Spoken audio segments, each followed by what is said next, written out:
दोस्तों शुरू करते हैं आज की कहानी।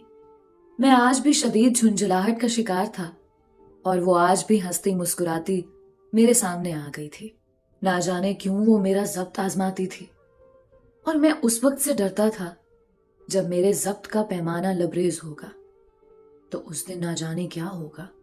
और मैं खुदा से उस दिन के ना आने की दुआएं करता कि या बारी ताला मुझे हौसला दे, हिम्मत दे कि मैं जब्त का दामन ना छोड़ूं। जभी तो मैं उससे दूर दूर रहने की कोशिश करता और जहां वो होती वहां से चुपके से निकल पड़ता, जबकि उसे देखकर मेरे हाथों की मुट्ठियां और दिमाग की रगें तन जाती और शदीद गुस्से पे काबू पाते हुए मैं वहां से निकल पड़ता। मेरे दिल की सारी खुशी बन के रहना, जरूरी हो तुम और जरूरी ही रहना। तुम्हें मैंने चाहा मोहब्बत से बढ़कर, मोहब्बत हो मेरी, मोहब्बत ही रहना। मेरे दिल में रहते हो तुम, हो मुझ में समाए, कसम है तुम्हें, तुम समा के ही रहना। शाज़मीन आरिफ। अरे वाह, आज फिर करंट अफेयर में शाज़मीन ने लिखा है। ज़ैनुल आबिदीन ने करंट अफेयर से नजरें हटाकर सामने कुर्सी पे विराजमान अब्दुर्रहमान से कहा, हाँ पढ़ लिया है मैंने। अब्दुर्रहमान ने मुख्तसर जवाब दिया, वैसे लिखती अच्छा है, क्या ख्याल है? ज़ैनुल आबिदीन ने करंट अफेयर पे नजरें गाड़ते हुए कहा, हाँ शायद। अब्दुर्रहमान ने सरसरी सा जायजा लेते हुए कहा, अगर इसे कोई थोड़ा बहुत गाइड कर दे तो कमाल की राइटर बन सकती है, क्या कहते हो? ज़ैनुल आबिदीन सवालो जवाब के मूड में था। शायद, हाँ। जबकि अब्दुर्रहमान ने मौजूए गुफ्तगू खत्म करने वाले अंदाज में कहा, जिंदगी के सफर में कितने काम अधूरे ही रह गए। बहनों भाइयों घर वालों की जिम्मेदारियां उठाते निभाते मैं बूढ़ा हो गया। जिंदगी की 35 बहारें देख ली मगर फिर भी उनका बाप ना बन सका। आज भी कितने काम अधूरे हैं। छोटी बहनों की शादी है, अम्मी का हज है और बड़ी बहन के घर बेटी की पैदाइश पे जो लवाजिमात उसे देने हैं वो अलग।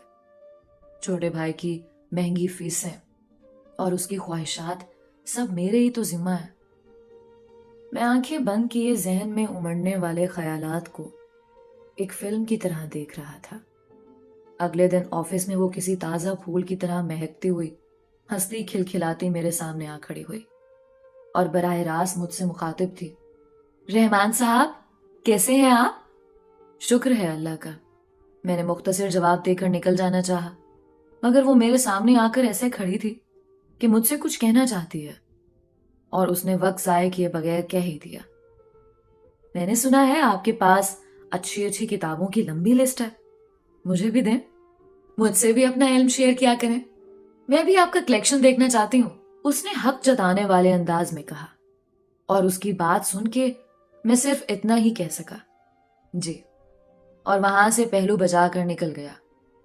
वो ऐसी ही थी, लापरवाह, शोक, चंचल, सारे सेक्शन की लाडली। डायरेक्टर साहब की पीए थी, इस दफ्तर पे और इसके हर फर्द पे अपना हक समझती थी और सबसे ऐसे मिलती थी कि सब उसके अजीजों रिश्तेदार हों। और मेरी शामत इसलिए आ जाती कि इस दफ्तर में एक मैं ही अभी गैर शादीशुदा था और वो इस सेक्शन की इकलौती दोशीजा जिसकी शादी के लिए उन्हें मुझसे ज्यादा मुनासिब रिश्ता कोई नहीं मिलता था। इसलिए तो हर आया गया मुझे छेड़ता रहता, जब तुम्हारे पास ऑप्शन है तो तुम क्यों ना शुक्री करते हो? मगर मैं क्या करूं, मैं घरों मौश दीगर जिम्मेदारियों में घिरा हुआ हूं। थका हारा उम्र रसीदा शजर इस खिलती हुई कोंपल को क्या सहारा दे सकूंगा? वो लापरवाह थी, जबकि मुझे परवाह करने वाली लड़की चाहिए थी जो मेरे साथ जिम्मेदारियां उठा सके। वो हद से ज्यादा शोख थी और मुझे संजीदा मिजाज लड़की पसंद है। वो नापुख्ता जहनों दिल की मालिकन थी, जबकि मैं चाहता था मुझे कोई मैच्योर लड़की मिले। दुनिया वाले भी ना पता नहीं क्या क्या सोचते रहते हैं और टामे लगाते रहते हैं। जिसको चाहे हीरो हीरोइन बना दें, जरा नहीं मिजाज आदत देखते। बस इससे शादी कर लो, उससे बात कर लो। यार सच है, बैचलर होना भी अजाब है। रहमान साहब, मेरी बात सुने। मैं अपनी टेबल पे काम कर रहा था कि वो मेरे सर पे आ खड़ी हुई। जी बोलिए। मेरी नजरें झुकी हुई थी। मेरे दिल में एक ख्याल रहता है। उसने खुद ही मेरे साथ वाली कुर्सी पे बैठते हुए कहा, जबकि मैंने अपनी कुर्सी गैर महसूस तरीके से दूर खिसका ली, जिस पे वो खिलखिलाकर हंसने लगी। अच्छा, मैं कह रही थी, मैं ना शायरी करती हूँ, तो हर वक्त मेरे दिल में ये ख्याल रहता है कि कहीं ये गलत तो नहीं, मुझे गुनाह तो नहीं होगा, क्योंकि हमें हर उस काम से बचना चाहिए जो हमें अल्लाह की याद से गाफिल करे। उसने मेरी तरफ देखते हुए कहा, जबकि उसकी नजरें मेरी तरफ थीं और मेरी नजरें नीचे। देखिए, आप इसके मकासद देखें, शायरी किस मकसद के लिए हो रही है। मैंने कुर्सी मजीद दूर की। रहमान साहब, शायरी तो रोमांटिक ही होती है ना, उसने बड़ी आसानी से कह दिया था, जबकि मैं अपनी कुर्सी जितनी दूर कर सकता था मैंने कर ली। शायद दीवार के बिल्कुल साथ अब उससे मजीद दूर नहीं हो सकती थी। देखिए, अलामा इकबाल, फैज अहमद फैज वगैरह ने भी शायरी की है, और सब बामकसद शायरी थी, रूहानियत की तरफ बुलाती थी। जो बंदा जिस मिजाज का होता है वो अपनी तहरीर व तकरीर से, अपने अमल से उसे शो करता है। अब आपकी तहरीरें रोमानवी होती हैं, जिससे आपकी शख्सियत का पता चलता है। अभी आप पे है कि आप देखें कि आप क्या लिख रही हैं और आपका कैसा इमेज लोगों को मिलेगा। मैंने फाइलों और घड़ी की तरफ देखना शुरू कर दिया, जिसका मतलब था कि वो अब यहां से जाए, मगर वो जाने वाली कहां। आप मुझे थोड़ा गाइड कर दिया करें, मेरी इस्लाह किया करें प्लीज। किस वक्त आया करूं आपके पास, वो मुझसे पूछने लगी। उसकी यही बेतकल्लुफी मुझे जहर लगती थी। मैंने साफ जवाब दिया, मेरे पास इतना वक्त नहीं है, मैं नहीं कर सकता इस्लाह। आप किसी उस्ताद से इस्लाह लें, मैं शायर नहीं हूं। मेरे सजना तेरे संग हूं, तू ना डर है ना परवाह है, मुझे मिल गया तो कुछ ऐसे, ये मेरी किसी नेकी का बदला है। तेरी होके हो जाऊंगी मैं हर गम से परे, मेरी दुनिया मेरी जन्नत, तेरा दिल है तेरा घर है। तुझे देखूं तुझे चाहूं, तेरी ही होके रहूं, आसमां पे जो है सो है, जमीन पे अब तू मेरा रब है। शाज़मीन आरिफ। वैसे रहमान, शाज़मीन की नई गजल पढ़ी है? इसमें उसकी इस्लाह बनती है यार। जैन ने मेरी तरफ देखते हुए कहा। कैसे इस्लाह? मैंने सवालिया अंदाज अपनाया। मेरे सजना के साथ रहमान लगाना चाहिए था यार, उसने हंसते हुए कहकर मुंह दूसरी तरफ कर लिया, जबकि मैं एक सख्ते की कैफियत में था। रहमान साहब, मेरी बात सुने। मैं डायरेक्टर साहब के कमरे में आया था, मगर डायरेक्टर साहब हो ना हो, ये मोहतरमा हर वक्त दस्तयाब होती है। जी कहिए, मैंने खड़े खड़े पूछा, जबकि वो अपनी स्टेनो की कुर्सी पे विराजमान थी। सच सच बताइएगा, आप साल में कितनी दफा हंसते हैं? उफ खुदाया, अब इस सवाल का मैं क्या जवाब दूं? मुझे खामोश पाके फिर से बोली, अब आप शादी क्यों नहीं कर लेते हैं? सारे सेक्शन वाले कहते हैं आप अपनी जिंदगी ऐसे ही गुजारेंगे, कभी शादी नहीं करेंगे। क्या आपने अपना दिल गुर्दा किसी को डोनेट कर रखा है? उसने सवाल उठाए। नहीं, ऐसी कोई बात नहीं, मेरी कुछ जिम्मेदारियां हैं, जब वो खत्म हो जाएंगी तो मैं इसके बारे में सोचूंगा। और दिल गुर्दा डोनेट नहीं किया मैंने जान छुड़ाना चाही। रहमान साहब, मैं आपके लिए कोई लड़की देखूं? उसने मुस्कुराते हुए कहा। नहीं, आपकी मेहरबानी। मैंने हाथ जोड़े और फाइल सीने से लगाई और कमरे से निकल गया, जबकि मेरे दिल ने कहा, कहीं अपनी जैसी ना ढूंढ ले। मुझे घर पहुंचने की जल्दी थी। आज छोटी बहन के सिलसिले में कुछ लोग आए हुए थे। मेरे बैठते ही बहन की होने वाली सास गोया हुई। बेटे के कितने बच्चे हैं? इसकी बीवी नजर नहीं आ रही, जिसपे अम्मी और बहनों ने मुझसे नजरें चुरा के एक दूसरे को देखा और खामोशी इख्तियार कर ली। शायद वो इस सवाल का जवाब नहीं देना चाह रहे थे, मगर वो औरत भी बड़ी पक्की थी। फिर बोली, शादी नहीं हुई या अलहदगी हो गई है? उसने जानना चाहा। नहीं नहीं बहन, अल्लाह माफ करे, अलहदगी क्यों होगी? अभी शादी नहीं हुई मेरे बेटे की, अभी तो रिश्ते देख रहे हैं, जल्द ही इंशाल्लाह शादी भी हो जाएगी। अम्मी के अल्फाज औरत की तसल्ली के लिए काफी थे और मैंने बहनों की मौजूदगी में वहां से उठ जाना मुनासिब समझा। और बहनों की मौजूदगी में मैं शादी करता अच्छा लगूंगा क्या? दुनिया वाले ही नहीं जीने देते। या शायद मैं अब उम्र के उस हिस्से में हूं कि मेरे हम उम्र शादीशुदा हैं। और फिर सारी शादी के दौरान एक सवाल मेरे लिए अजाब बना रहा। हर आया गया यही पूछता रहा, कितने बच्चे हैं, शादी क्यों नहीं की? अल्लाह माफ करे, लोग ना जाने कैसे कैसे गुमान करने लगे। और जितना इस सवाल ने मुझे सताया, उतना ही मेरी वालिदा को भी पूछ पूछ के परेशान किया गया, जिस पे उन्होंने अपना सर पकड़ लिया और मुझसे कहने लगी, अब कुछ भी हो जाए तुम शादी कर लो, वगरना दुनिया मुझे जीने नहीं देगी। मैं किस किस को जवाब दूं, कहां कहां छुपूं? मैं आज ही लड़कियां छांटती हूं और तुम्हारी जिम्मेदारी से सुबुकदोश होती हूं। अम्मी ने फैसला कर लिया। मगर अम्मी, अभी अनीला की शादी तो हो लेने दें। मैंने इल्तजा की, सारे काम हो जाएंगे, पहले ही तुम्हारे साथ बहुत जुल्म किया, तीनों बेटियों के चक्कर में तुम्हें बिल्कुल ही भुला दिया।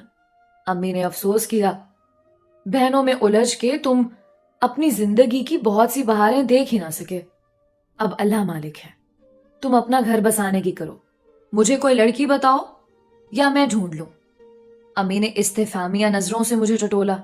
मेरी कोई पसंद नहीं है, आप किसी भी लड़की से मेरी शादी करवा दें, मैंने तेजी से कहा और कमरे से बाहर निकल गया। अगले दिन इतवार था। वालिदा और बहनें लड़की तलाश मिशन पे निकली हुई थीं। महीना भर से खोजी मिशन जारी था, मगर आज वालिदा बहनें बहुत खुश थीं और उस अनजानी दोशीजा के हुस्न में रतबुल लिसान थीं। और फिर चंद दिन तक लड़की के घर वाले आए, उन्होंने मुझे देखा और पसंद कर लिया। यूं चंद दिनों में बात पक्की हो गई और मैंने अपने दफ्तर में सबको बता दिया कि बात पक्की हो गई है और शादी होने वाली है। सब मेरी खुशी में खुश थे। सबने शुक्र किया कि अब ये आखिरी कंवारा भी कंवारा ना रहा। और शायद मेरे दिल में भी सुकून सा भर गया। यार, मैं भी एक सता देने वाले सवाल से तंग आ चुका था और शायद अकेले रहते रहते भी अब मैं अपनी जिंदगी जीना चाहता था। किसी की आगोश में सर रख कर सोना चाहता था। माँ, बहन, भाई के अलावा एक मोहब्बत और करना चाहता था। कभी जलाई जाएगी, कभी जिंदा दफनाई जाएगी। औरत कल भी पांव की जूती थी, आज भी यही कहलाई जाएगी। उसकी तौहीन करना हक समझेगा मर्द अपना। वो कल भी नापसंदीदा थे, आज भी यही कहलाई जाएगी। शाज़मीन की गजल मैंने पढ़ी। यार, ये उसने गलत लिखा है। औरत तो काबिले मोहब्बत, काबिले एहतराम है। ये पहली दफा था कि मैं खुद ज़हन से शायरी पे डिस्कस कर रहा था। शायद अंदर का मौसम अच्छा था, इसलिए बाहर अच्छे तासुरात आ रहे थे। तो तुम समझाओ ना शाज़मीन को, चलो शादी से पहले पहले ये नेकी कर जाओ। तुमसे तो इस्लाह का कहती रहती है। और मुझे खुद यकीन नहीं आ रहा था। मैं शाज़मीन के सामने खड़ा था। शाज़मीन, इस दफा गजल ठीक नहीं लगी मुझे। माँ, बहन, बेटी सब काबिले इज्जत और काबिले एहतराम है। यही तो वो नाजुक कलियां हैं जो मर्द को औरत का मुहाफिज बनाती हैं। मर्द के घरों दिल की मलिका औरत हर रूप में बाइसे मोहब्बत, इज्जत, एहतराम है। मैं शाज़मीन को समझा रहा था और वो खामोशी से सुन रही थी। शायद उदास भी थी। अब पटर पटर बातें नहीं करती थी, चुप सी हो गई थी। रोमानवी गजलों से संजीदा मौजूआत पे लिखने लगी थी। ऐसी तहरीरें जिन पे गुमान भी नहीं होता था कि शाज़मीन ऐसी तहरीरें भी लिख सकती है। दफ्तर में सभी ने उसकी खामोशी को महसूस किया। वो शोख, चंचल से एकदम से संजीदा, मोहतात, कमगो हो गई थी। अब वो किसी पे अपना हक नहीं जताती थी, बस अपने काम से काम रखती थी। आज मेरी शादी का दिन है। मैं बहुत खुश हूं कि आज मेरी शादी का दिन है और मुझे यकीन नहीं आ रहा था कि मेरी भी शादी हो रही है। मुझ जैसी बढ़ती हुई उम्र के दूल्हे की दुल्हन को देखकर लोग मेरी माँ बहनों को داد دیے بغیر نہیں رہ رہے تھے. یہ دلہن بہت خوبصورت ہے. رحمان کو صبر کا پھل بہت میٹھا ملا ہے. اللہ نے اس کی ماں کی خدمت، بہنوں کے لیے دی جانے والی قربانی، یتیم بھائی کی کفالت کا اجر اسی دنیا میں دے دیا. ایجاب و قبول کا سلسلہ شروع ہوا. شازمین عارف کا نام میری سماعتوں سے ٹکرایا تو میرے 14 طبق روشن ہو گئے. گھر میں بہنیں شازی شازی کہتی تھیں، مگر میں نے کبھی غور نہیں کیا تھا. اور پھر ناموں سے تو نام ہوتے ہیں. شرم کے مارے کبھی تفصیلی پوچھ گچھ بھی نہیں کی. مگر اب نکاح نامے پہ تو شازمین عارف تھی. دفتر کے تمام دوست احباب شازمین کا نام لے لے کر مجھے چٹکیاں کاٹنے لگے. اور جب دلہن بنی شازمین میرے پہلو میں بیٹھی تھی تو مانو میرے جسم سے جان نکل گئی. میں سکتے کے عالم میں تھا. میں سوچ بھی نہیں سکتا تھا کہ شازمین مجھے مل جائے گی. میں بے یقینی کی کیفیت سے دوچار تھا. خود کو یقین دلانے کے لیے میں نے سب کی پرواہ کیے بغیر دلہن کا سارا گھونگھٹ الٹ دیا. سب کی نظریں مجھ پہ تھیں. ایک شوق سے مسکان نے لوگوں کو گھیرا ہوا تھا. دولہے نے دلہن کا گھونگھٹ الٹ دیا. وہ شازمین ہی تھی جو سجی سنوری دلہن بنی بہت ہی زیادہ حسین لگ رہی تھی. شازمین، یہ تم ہو؟ بے ساختہ میرے منہ سے نکلا، جبکہ اس نے مسکرا کر اپنا گھونگھٹ نیچے کر لیا. یار شازمین، میری رکی سانس خارج ہوئی اور میرا دل بولا، شکریہ میرے مولا، شکریہ. آپ نے بن مانگے ہی مجھے اجر عظیم عطا فرما دیا. میری ریاضتوں کا پھل مجھے شازمین کے روپ میں مل گیا. اب میں کھل کے مسکرا سکوں گا، جی سکوں گا، کیونکہ میں جانتا ہوں شازمین کو زندگی جینے کے سارے گر آتے ہیں. میری زندگی میں میری آس بن کے، میرے پاس رہنا، میری سانس بن کے. اور اب شب وصل کے حسین لمحات میں غزل شازمین نہیں بلکہ میں بذات خود سنا رہا تھا. اللہ جب نعمتیں دے تو شکر کرنا چاہیے. ٹھیک کہا نا میں نے؟ ہے نا؟ کیا خیال ہے دوستو؟ یہ تھی آج کی خوبصورت کہانی. امید کرتی ہوں آپ کو بہت پسند آئی ہوگی. ملتے ہیں ایک نئی کہانی کے ساتھ. تب تک کے لیے اللہ حامی و ناصر.